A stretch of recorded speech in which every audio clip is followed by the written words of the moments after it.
So friends, हम बात कर रहे हैं फिलहाल एचटेट की आंसर की के बारे में। आपका जो पेपर 5 जनवरी को हुआ है।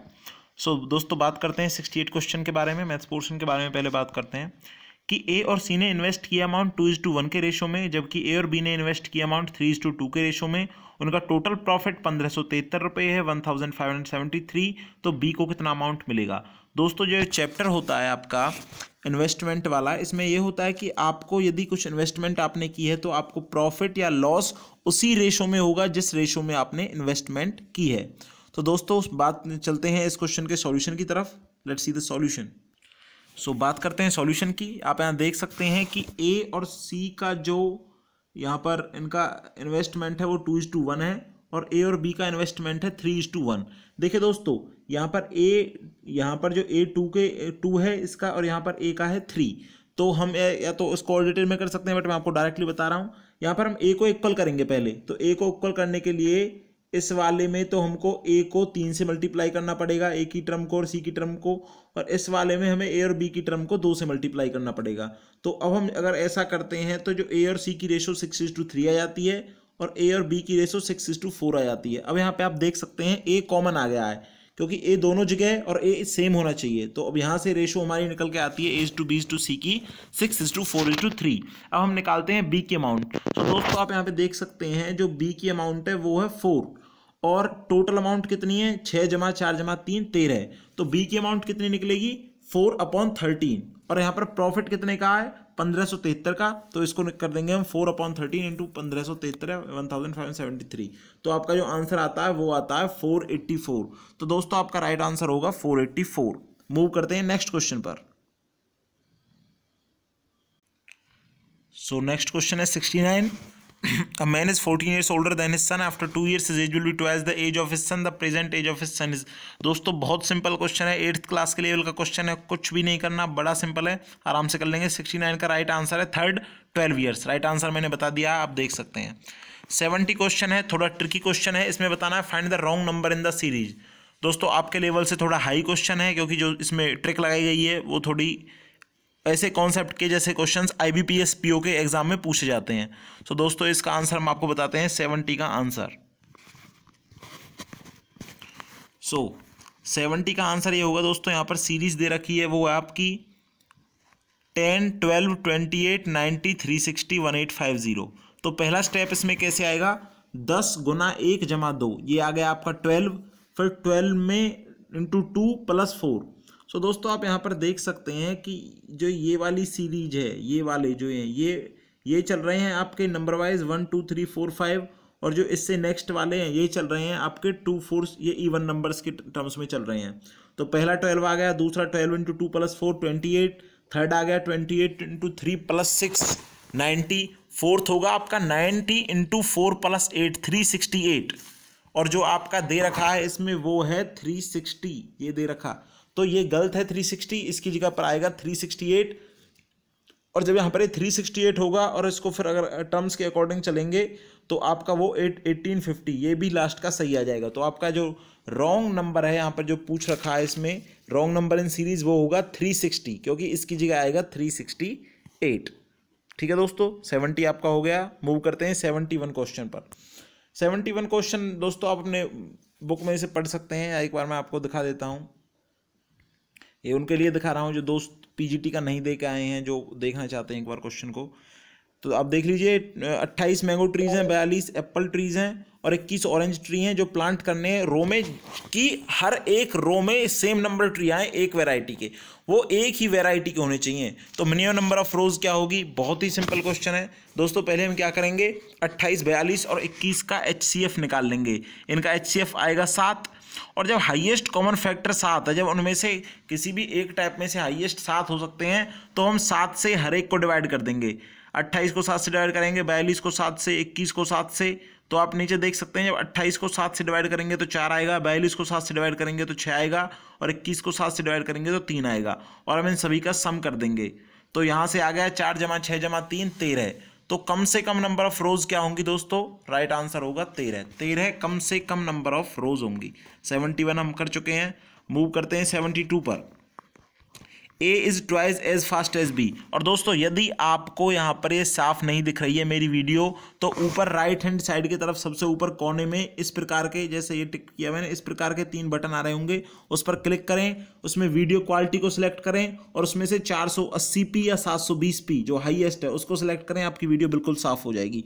मूव करते हैं इस क्वेश्चन पर। A is twice as fast as B and B is thrice as fast as C. यहाँ पर दे रखा है बी सी से दुगना तेज चलता है, तो इसमें दे रखा है यदि सी 54 मिनट में डिस्टेंस कवर करता है तो बी उससे 3 गुना तेज चलता है, तो 3 गुना समय कम लेगा, तो 54 का 1/3 कितना हो जाएगा 18। Very simple. मूव करते हैं नेक्स्ट क्वेश्चन पर। 73 यदि लेंथ और ब्रेथ एक रेक्टेंगुलर प्लॉट के 50% और 20% से बढ़ा दिए जाएं तो एरिया में क्या इंक्रीमेंट होगा। दोस्तों बहुत सिंपल है, यदि आप इसे चाहें तो वैसे भी कर सकते हैं।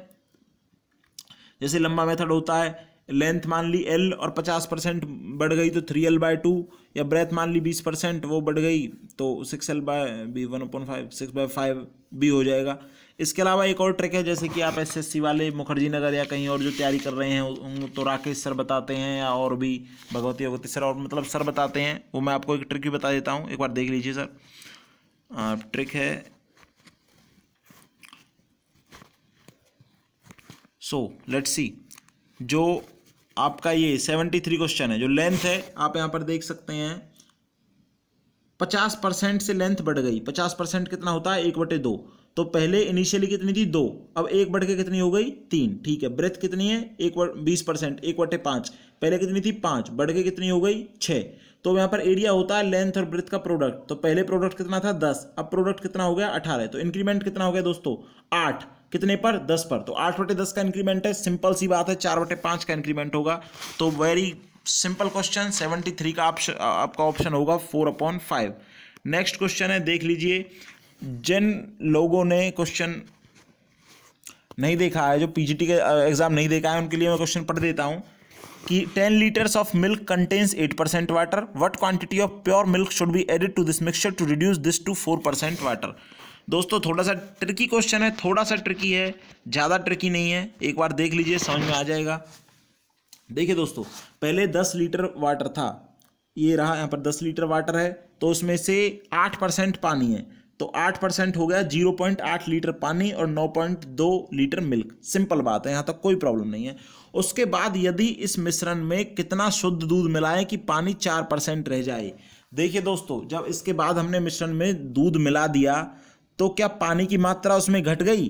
पानी पहले जितना था पानी अब भी उतना ही है, परंतु टोटल परसेंटेज, जो टोटल का हम परसेंटेज निकालें तो पानी उसमें कमी आएगी उसमें। तो क्योंकि आप मान लो फॉर एग्जांपल, आप एक बार देख लीजिए कि मान लीजिए पहले आपने एक बकेट ले रखी है, उसमें 100 लीटर पानी है, 100 लीटर मिक्सचर है, 10 लीटर पानी है और 90 लीटर मिल्क है। यदि आप उसमें 100 लीटर में 500 लीटर और मिला देते हो पानी, तो आप पानी उसमें ज़्यादा मिला दिया तो फिर दूध की मात्रा तो उसमें टोटल परसेंटेज कम हो जाएगी, पानी की टोटल परसेंटेज ज़्यादा हो जाएगी। तो वही सिंपल सी बात है इसमें कि जो पानी है वो 0.8 लीटर ही है, परंतु दूध की मात्रा बढ़ गई।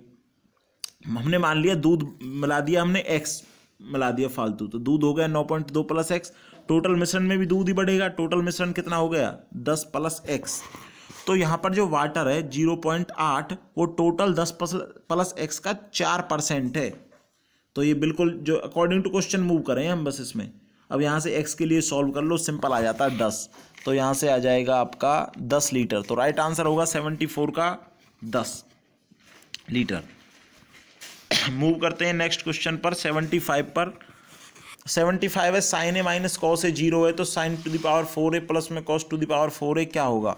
बहुत ही सिंपल क्वेश्चन है दोस्तों। sin a - cos a 0 है, तो sin a = cos a, sin a / cos a 1, यहाँ से बिल्कुल सिंपल हो जाएगा। tan a = 1, और tan a की वैल्यू 1 कहाँ पर होती है? tan a का आपको ग्राफ पता होगा 0, 30, 45, 60, 90, 0, 1/√3, 1√3 इन्फिनिटी।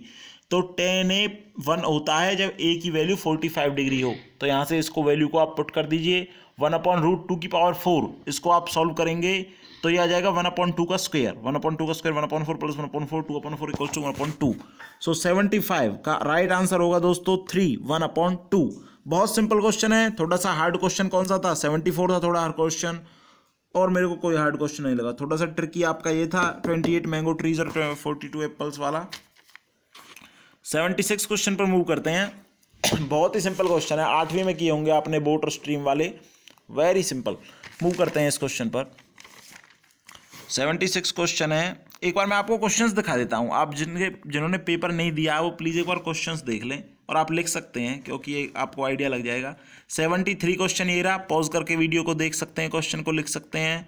74 क्वेश्चन ये रहा, पॉज करके वीडियो को देख सकते हैं और क्वेश्चन को लिख सकते हैं। 75 क्वेश्चन ये रहा, पॉज करें और देखें। और 76 क्वेश्चन ये रहा। अब हम सॉल्व कर रहे हैं 76 क्वेश्चन को।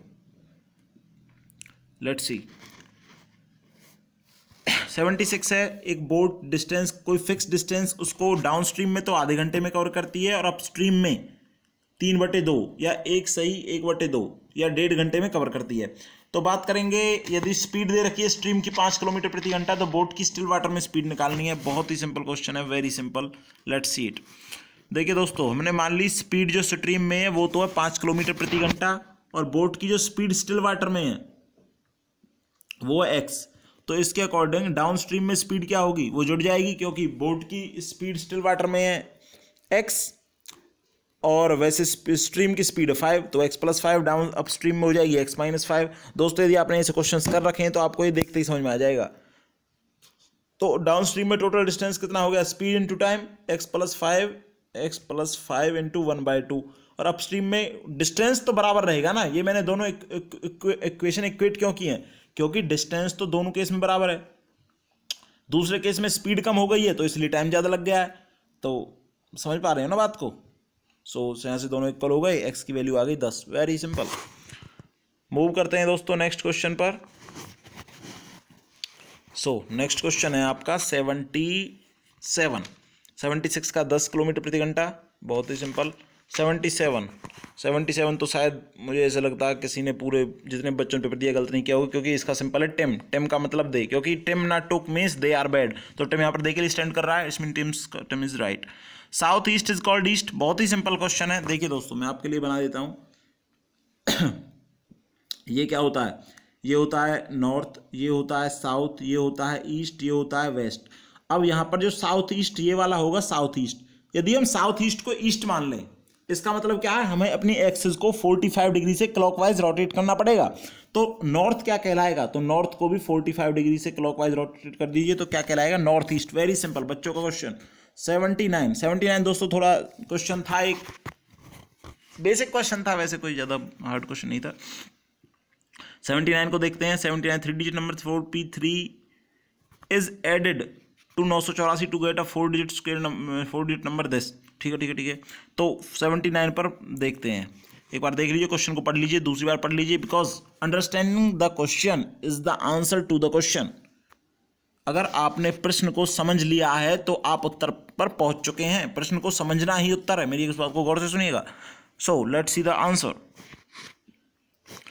तो दोस्तों देखिए 4p3 है, मैं 4p3 को कैसे लिख सकता हूं, कोई भी आपका कोई भी डिजिट है, यदि मान लीजिए 48 है, तो मैं उसको कैसे लिखूंगा, 8 × 1 + 4 × 10, क्योंकि यहाँ पर जो आपका जैसे 4p3 में देखिए जो 3 है वो तो इकाई का अंक है, यूनिट डिजिट, p है दहाई का अंक है, टेंस डिजिट, और 4 है ये दहाई सैकड़ा का अंक है, हंड्रेड्स डिजिट।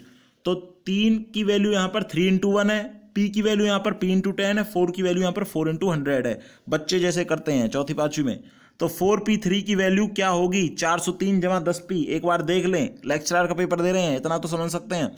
13q7 की वैल्यू कितनी होगी, 7 × 1 + q × 10 + 3 × 100 + 1 × 1000, 1307 + 10q। वेरी सिंपल बच्चों का काम। सो दोस्तों अकॉर्डिंग टू क्वेश्चन हम चलते हैं, क्योंकि क्वेश्चन में उसने कह रखा है 3 डिजिट नंबर 4p3 को 984 में ऐड करेंगे तो 13q7 आएगा, जो मैंने सॉल्व करने के अकॉर्डिंग टू क्वेश्चन लिख दिया है। यहां से मैंने सिंपली q - p की वैल्यू निकाल ली 8। आगे चलने की जरूरत ही नहीं है, आप आगे देख रहे होंगे, if 13q7 is divisible by 11, क्योंकि यहां से q की वैल्यू फिक्स आ जाएगी, उसे करने की जरूरत नहीं है। ट्रिक ही ऐसी बता दी भाइयों। तो 79 का राइट आंसर 8। मूव करते हैं नेक्स्ट क्वेश्चन पर। 80 करेक्ट कॉम्बिनेशन मैथमेटिकल साइंस का देना है। Third question, right option third, बहुत सिंपल। 80 इसके बाद कुछ शुरू के क्वेश्चंस रह गए हैं रीजनिंग के, उनको देख लेते हैं एक बार।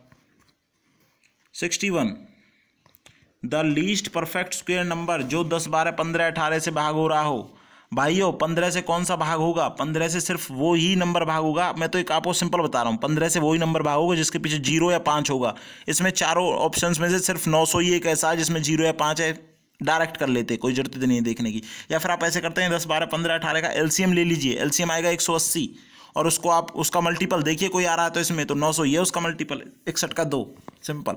62 रीजनिंग आती है? अगर आती है तो इसे ऐसे बक्से बना के आप कर सकते हैं। ए इज द फादर ऑफ सी, यहाँ से आप ए लिख लीजिए ऊपर ए और सी का फादर है तो उस लाइन को अलग रखिए और ये सी का फादर है।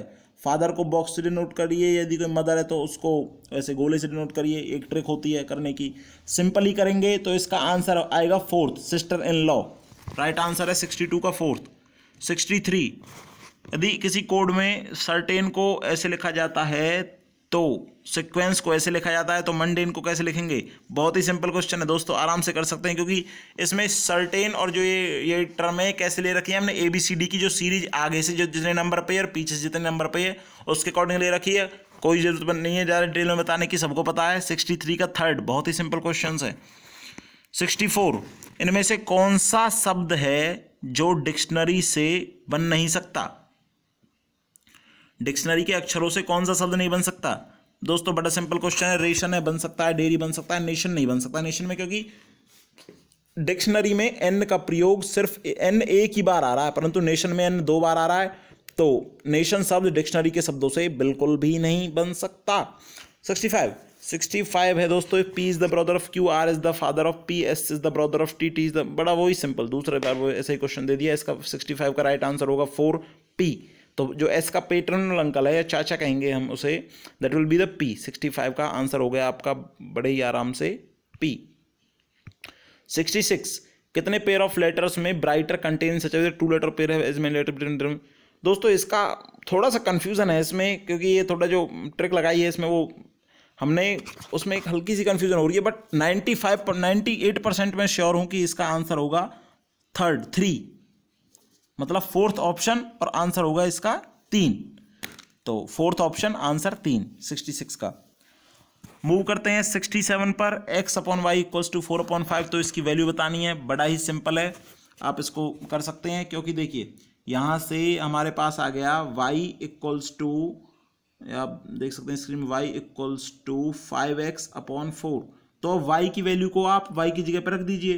4/7 माइनस 2 इंटू वाई की वैल्यू है 5x/4 minus x/2 into y की वैल्यू है 5x/4 प्लस में x। दोस्तों ऊपर से भी x कॉमन ले लीजिए, नीचे से भी x कॉमन ले लीजिए, x से x कट जाएगा। इक्वेशन को सॉल्व कर लीजिए, आपका जो राइट आंसर आएगा वो आएगा 1/7। यदि आपका 67 का राइट आंसर आ रहा है 1/7 तो इट मीन्स आपने बिल्कुल सही किया है। कंक्लूजन इसके बारे में निष्कर्ष ये बताना चाहूँगा कि जो आपकी रीजनिंग और मैथ थोड़ी सी इसमें आई है बहुत ही आसान आई है, कोई हाई लेवल की नहीं थी। 8 से ऊपर के 2-4 क्वेश्चन से 10 से ऊपर का एक भी क्वेश्चन नहीं था। सच सिंपल क्वेश्चन, यदि किसी ने थोड़ा बहुत भी पढ़ा होगा तो बड़े आराम से उसने इसमें से 18+ मार्क्स स्कोर कर सकता है। सो दोस्तों हमसे जुड़ने के लिए धन्यवाद, थैंक्स अलॉट। मिलते हैं अगली वीडियो पे। TGT के आंसर के लिए तैयार रहिएगा दोस्तों, चैनल से जुड़े रहिए। धन्यवाद।